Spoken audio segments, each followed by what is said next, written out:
ঘর খোলা রেখে রাই কোথায় গেল?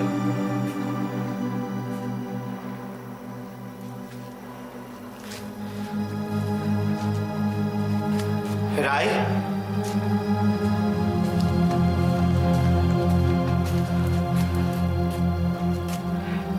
রাই,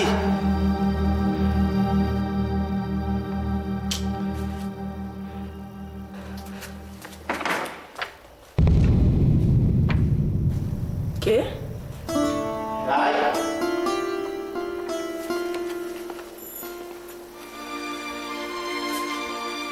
কৃষাণু, তুমি?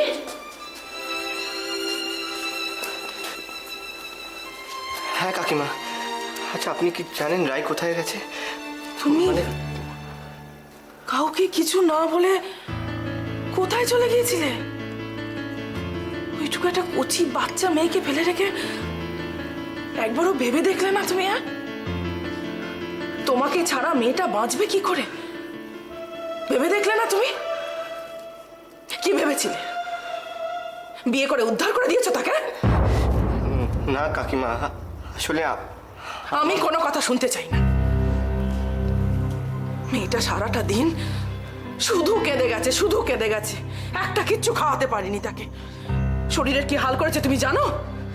আমি জানি, সেটা আপনি আমাকে না বলে দিলে তা আমি সেটা বুঝতে পারতাম।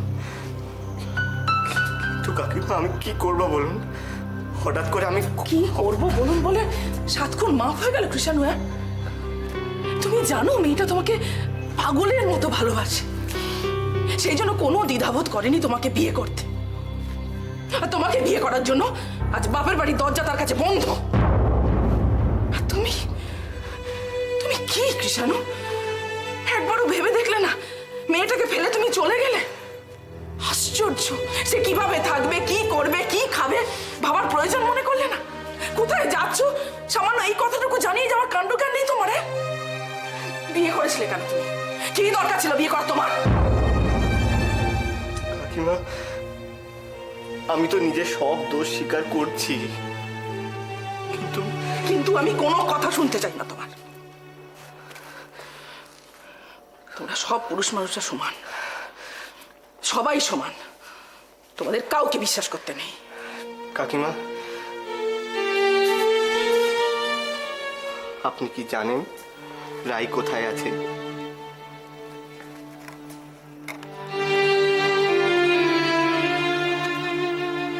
জানি। কি করবো বলো? তোমার মতো তো পাষাণ নই যে তাকে ফেলে পালিয়ে যাব। তাই ঘরে তুলে রেখেছি। কি করব? ঠাকুর তার পেটে দিল না, তাই ভালো মানুষের মেয়েটাকে নিজের মেয়ের মতো বলে। থাক কাকিমা, ওকে আর কিছু বলবেন না। ওর মুখ দেখে আমি বুঝতে পারছি ওর নিশ্চয়ই সাংঘাতিক কিছু হয়েছে। কি হয়েছে তোমার? কোথায় গেছিলে তুমি?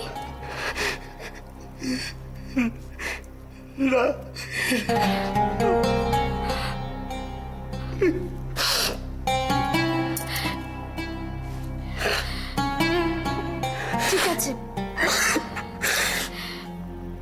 ঠিক আছে, আগে একটু বিশ্রাম নাও, তারপরে সব শুনবো। চলো ঘরে চলো, চলো।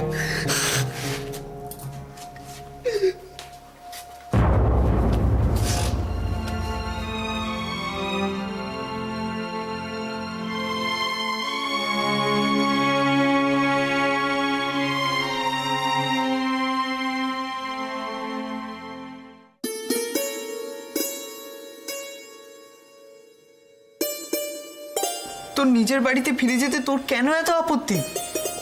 নিজের বাড়ি? নিজের মাই যখন বলেছে যে আমি ও বাড়িতে গেলে মার মরা মুখ দেখব, তখন সেটা নিজের বাড়ি হয় কি করে? অপু,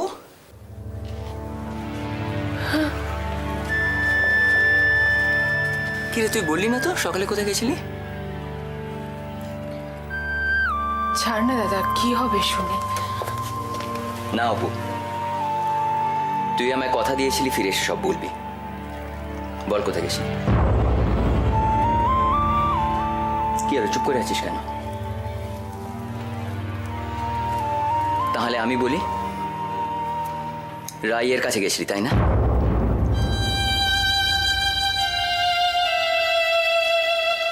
আর এইটা বলার জন্যে এতটা হেজিটেট করছিস কেন? কারণ তুই শুনলে সহ্য করতে পারবি না দাদা। মেয়েটা সত্যি বড্ড কষ্টে আছে। কৃষাণু কাউকে কিছু না জানিয়ে, কিছু না বলে কোথায় চলে গেছে, রায় কিচ্ছু জানে না। কি বলছিস অপু? ঠিক বলছি।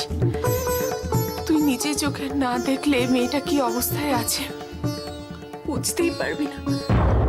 নাওয়া খাওয়া ছেড়ে শুধু কান্নাকাটি করছে দাদা। তাহলে ওকে নিয়ে ফিরে এলি না কেন তোরা?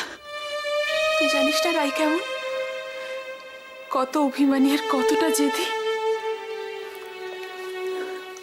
আমি কত বুঝিয়ে বললাম জানিস, কিছুতেই আসতে রাজি হলো না। বললো যে মেয়ে বাড়িতে গেলে মায়ের মরা মুখ দেখবে, সে কেন বাড়িতে আসবে বল? খুব ভালো করেছে রাই না এসে। তবু ভালো, দিদির এই কথাটা অন্তত খেয়ালে রেখেছে। খুব ভালো হয়েছে, খুব ভালো হয়েছে। এইবারেও নিজের কাজের ফলটা টের পাচ্ছে। কি বলছো মা তুমি? রায়কে তুমি কোনো অংশে কম ভালোবাসতে? এখন নিজের ইচ্ছেতে বিয়ে করেছে বলে এতটা পর হয়ে গেল রায়? রাইকে আমি হারিয়ে ফেলেছি সত্যি, কিন্তু রাইয়ের কারণে আমি দিদিকে আর হারাতে চাই না। কিন্তু মা, রায় আমাদের বোন, ওকে আমরা এইভাবে ফেলে দিতে পারি না মা। অপু, তুই আমাকে রায়ের কাছে নিয়ে যাবি? তুই যাবি দাদা? হ্যাঁ রে। তাহলে আর দেরি করবো না, কাল সকালেই চল না একবার। চল। শোনো, তোমাদের যা ইচ্ছে তাই করো, যাও। কিন্তু একটা কথা, এই বাড়িতে নতুন করে আর কোনো অশান্তি হোক, সেটা আমি একেবারে চাই না। দয়া করে কথাটা খেয়াল রেখো।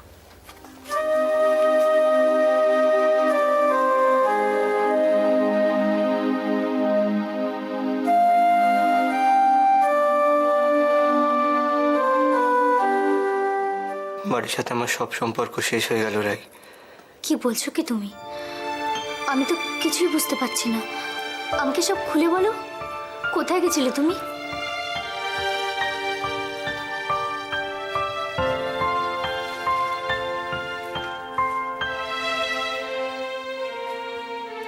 আমি বাড়ি গিয়েছিলাম। বাড়িতে? মানে তোমার দেশের বাড়িতে? হ্যাঁ। তাহলে আমাকে বলে যাওনি কেন? আমিও তোমার সঙ্গে যেতাম, তোমার মা বাবার কাছ থেকে আশীর্বাদ নিয়ে আসতে পারতাম।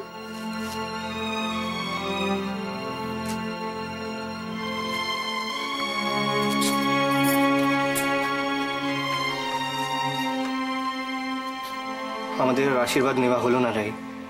মানে?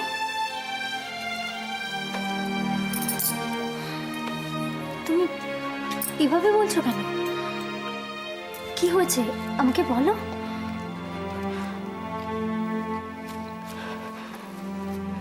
রাই, সেদিন আমি দোকানের সব কাজ শেষ করে বাড়ি ফিরছিলাম। রাস্তায় হঠাৎ যেন মনে হলো মা আমাকে ডাকছে। মায়ের আওয়াজ, মায়ের কণ্ঠস্বর চারিদিক থেকে ভেসে আসতে লাগলো। যেন মা আমাকে বলছে, খোকা খোকা, কতদিন তোকে দেখিনি, আজকে একবার তুই আমার কাছে আয় বাবা। সত্যি তো, তুমি কতদিন বাড়ি যাওনি বলো তো? রায়, বিশ্বাস করো, আমি আমি সেদিন তোমাকে বলে যেতে চেয়েছিলাম, কিন্তু কিন্তু সেদিন একটা অদ্ভুত অদৃশ্য একটা শক্তি আমাকে আমার দেশের বাড়ি অব্দি টেনে নিয়ে গেল। আমি অঘরে ছিলাম, দেশের বাড়ি পৌঁছে আমার ঘর কাটলো। আসলে তুমি তোমার মাকে খুব ভালোবাসো তো, তাই। ঠিক বলেছ রাই, এই পৃথিবীতে মা ছাড়া আর আপনজন বলে আমার কেউ ছিল না। কিন্তু কিন্তু মাও আমাকে ছেড়ে চলে গেল। কি বলছো কি তুমি? তোর মা মারা গেছে? কি করে হলো এসব? আর তাহলে তুমি বা এই পোশাকে কেন? আমি কিছুই জানি না রায়।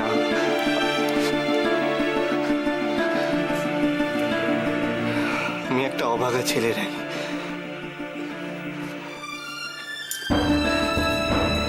আমার বাবা আমাকে মুখাগ্নিত দূরে থাক, আমার মাকে ছুতে অবধি দিল না। আচ্ছা, ছেলে হয়ে কি আমার এইটুকু অধিকার নেই যে আমি নিজের মাকে প্রণাম করতে পারি? হ্যাঁ,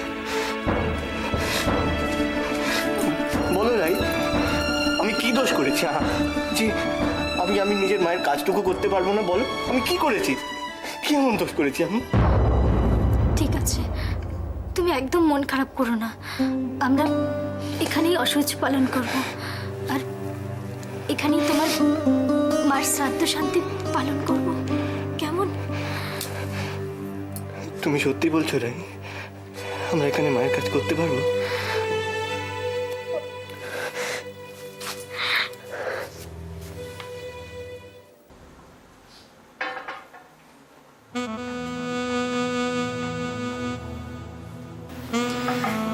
সৈকত যে কি করে না, সব জায়গায় সব সময় late.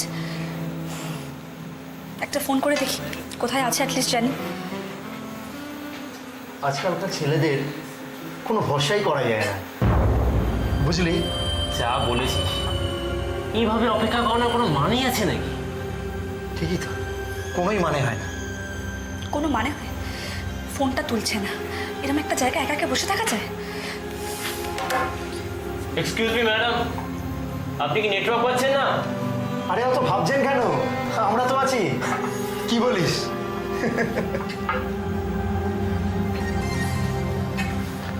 Sorry, I am extremely sorry. অনেক দেরি হয়ে গেল না আমার রাস্তায়। I am sorry Madhura. Sorry বললেই হয়ে গেল? এরকম একটা জায়গায় একা একা আমি ওয়েট করছি কখন থেকে, অস্বস্তিকর লাগে না? তুমি বুঝতে পারো না এগুলো? না, আমি বুঝতে পারছিলাম, আসলে আমি আজকে দিনটাই মাটি, জানিস তো? কার মুখ দিকে উঠেছিলাম বলতো? সত্যি ভাবলাম একটু সমাজসেবা করবো, তারও কোনো উপায় নেই। এক্সকিউজ মি, সৈকত ছাড়ো কি বলছেন না। আপনারা? কি অসুবিধা হয়েছে? সৈকত ছাড়ো।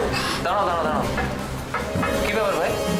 এই দেখো, রাধার কি সুন্দর বুলি ফুটেছে রে। এই যে, মাইন্ড ইউর ল্যাঙ্গুয়েজ, ভদ্রভাবে কথা বলুন। আরে মশাই, মেনই ফুর্তি করবো না আপনি, আর ভদ্রতা দেখতে হবে আমাদের। কি হলোটা কি? শুধু ভদ্রভাবে না, জামা কাপড় পরলেই হয় না, ভদ্রতা জানতে হয়, জামাটা ঠিক করে ছাড়ুন। কথা বলতে হয়, বুঝতে পেরেছেন? জামাটা ছাড়ুন। চল চল এখানে চল। আরে যা।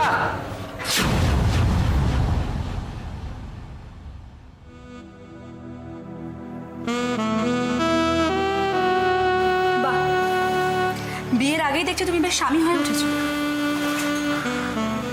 কতগুলো স্কাউন্ডারেল, অসভ্য, এরা নাকি সব ভদ্র বাড়ির ছেলে। দোষটা কার? দোষটা তো তোমারই। তোমার কখন আসার কথা? এরকম একটা জায়গায় তুমি আমাকে একা একা ওয়েট করাচ্ছ, আর কেউ কিছু বললেই দোষ হয়ে গেল। বুঝতে পেরেছি তুমি আজকে ঝগড়ার মুডে আছো, তো তুমি ঝগড়া করো বসে, আমি আসছি। আমি সেটা বলিনি সৈকত, দাঁড়াও।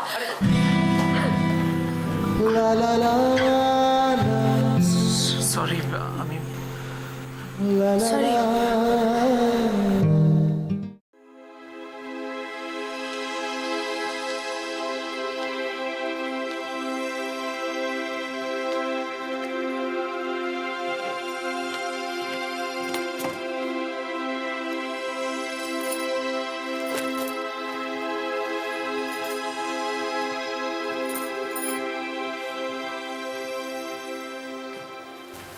কোথায় গেছিলে?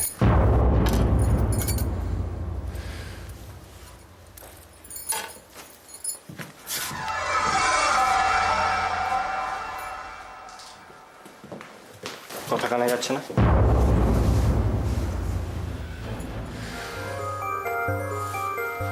শুনলাম তো।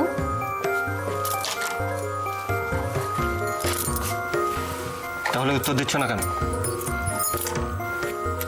কোথা থেকে ফিরছো এত রাত্রে? আর রোজ রোজ কোথায় বা যাওয়া হয়? তোমার এই বাজে প্রশ্নের উত্তর দেওয়ার কোনো প্রয়োজন আছে বলে আমি মনে করি না। প্রয়োজন নেই নাকি বলার মতন মুখ নেই? দেখো, এটা একটা ভদ্রলোকের বাড়ি, আর তুমি এই বাড়ির বউ। তাই তুমি তোমার মতন বেলেল্লাপনা করবে আর আমরা সেটা মুখ বুঝে সহ্য করে নেব, এটা কিন্তু ভেবো না। ভদ্র বাড়ির ভদ্র ছেলের কি ভদ্র ভাষা! এই শোনো, তোমার কাছ থেকে ভদ্রতা শিক্ষা নেব না আমি। তবে তোমাকে একটা জিনিস পরিষ্কার করে জানিয়ে দিই, এই বাড়িতে তোমার মতো দুশ্চরিত্রা মেয়ের কোনো অধিকার নেই। এই দাঁড়া দাঁড়া, কি বললে? মুখ সামলে কথা বলে রুদ্র। কি বললে? হাতটা নামিয়ে। যে বাড়ির বউ কাউকে কিছু না জানিয়ে বাড়ি থেকে বেরিয়ে যায়, তার চরিত্র সম্বন্ধে সন্দেহ করাটা স্বাভাবিক। আর সেক্ষেত্রে তোমাকে এই বাড়ি থেকে তাড়াতে আমার এইটুকু সময় লাগবে না। তাই নাকি? তার আগে তো এটা প্রমাণ হওয়া দরকার কে দুশ্চরিত্র, তুমি না আমি। তুমি তো আবার স্বীকার নাও করতে পারো, সেই কারণে কোর্টের ডিসিশন নেওয়াই দরকার। তুমি আমাকে দুশ্চরিত্র বলছো? বলবো না? দিন রাত সারাক্ষণ শুধু চন্দ্রাকে ভালোবাসি চন্দ্রাকে ভালোবাসি বলে যাচ্ছ, আর এটা বাড়ি শুধু সবাই শুনেছে। রুদ্র, আস্তে কথা বল, গলার জন্য আমারও আছে, আমিও চিৎকার করতে পারি। বিয়ে করে বউ থাকা সত্ত্বেও অন্য মেয়ের প্রতি আসক্তি থাকাকে আইনের চোখে দুশ্চরিত্র বলে, বুঝেছো রুদ্রনীল?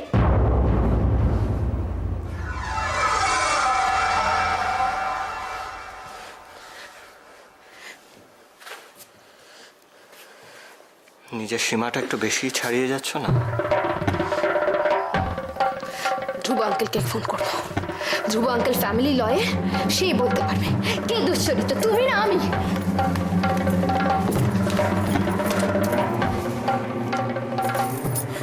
আগুন নিয়ে খেলা করছো তুমি।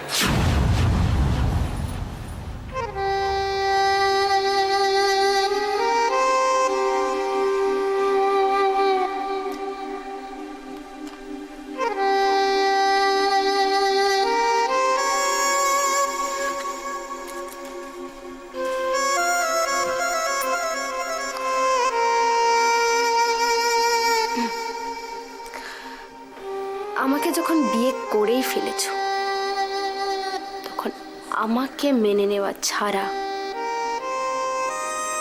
তোমার আর কোনো উপায় নেই।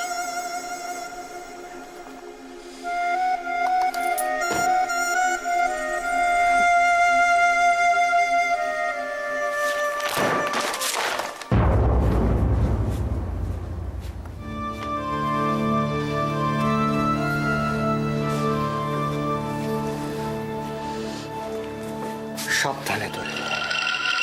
তুমি কিন্তু আসল রুদ্রনীল অধিকারীকে এখনো চেনো। আর তুমি যে আগুন নিয়ে খেলছো না, দেখো সেই আগুনটা যেন তোমাকেই না একদিন পুড়িয়ে যায়।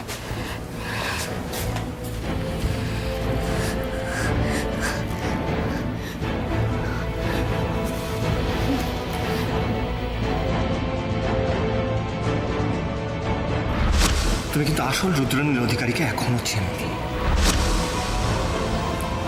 আমাকেও বোধহয় তুমি এখনো চিনতে পারোনি। রুদ্রনীল অধিকারী